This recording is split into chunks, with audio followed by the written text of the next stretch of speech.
ఈ వీడియోలో మనం భగవద్గీత అధ్యాయము 16 శ్లోకము 22ను పరిశీలిద్దాం. గత శ్లోకంలో శ్రీకృష్ణుడు కామం, క్రోధం, లోభం అనే 3 నరక ద్వారాల గురించి చెప్పాడు. ఇప్పుడు వాటి నుండి బయటపడిన వారికి ఏమి లభిస్తుందో వివరిస్తున్నాడు. మొదటగా ఈ పవిత్ర శ్లోకాన్ని భక్తితో విందాం.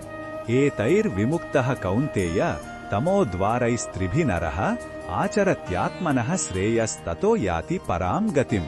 ఈ శ్లోకం అర్థమేమిటంటే, ఓ అర్జునా, ఎవరైతే కామం, క్రోధం, లోభం అనే ఈ 3 చీకటి ద్వారాల నుండి విముక్తి పొందుతారో వారు తమ ఆత్మ శ్రేయస్సు కోసం పాటుపడతారు.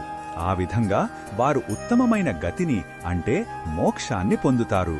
అంటే ఈ చెడు గుణాలను వదిలించుకున్నప్పుడే మనిషి అసలైన ఆధ్యాత్మిక మార్గంలో నడవగలడు. ఈ శ్లోకంలో ఉన్న భావం మనకు ఏమి చెప్తుందంటే, ఈ శ్లోకం మనకొక గొప్ప ఆశను, స్పష్టమైన మార్గాన్ని చూపిస్తుంది. చెడు గుణాలలో చిక్కుకుపోవడం శాశ్వతం కాదు. వాటిని జయించే శక్తి మనలోనే ఉంది. మన అంతర్గత శత్రువులైన కోరిక, కోపం, దురాశలను అదుపులో ఉంచుకుంటే మన జీవితం ప్రశాంతంగా, ఉన్నతంగా మారుతుందని భగవంతుడు భరోసా ఇస్తున్నాడు.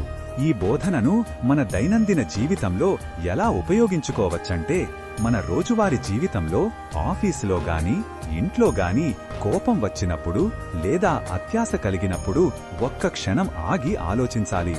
ఈ భావోద్వేగాలు మనల్ని చీకటి వైపు నడిపిస్తాయని గుర్తు చేసుకోవాలి.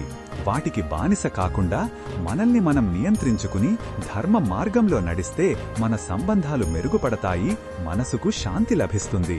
అదే నిజమైన పురోగతి. మరిన్ని భగవద్గీత శ్లోకాల అర్థాన్ని తెలుసుకోవాలంటే మా తదుపరి వీడియోలను తప్పకుండా చూడండి.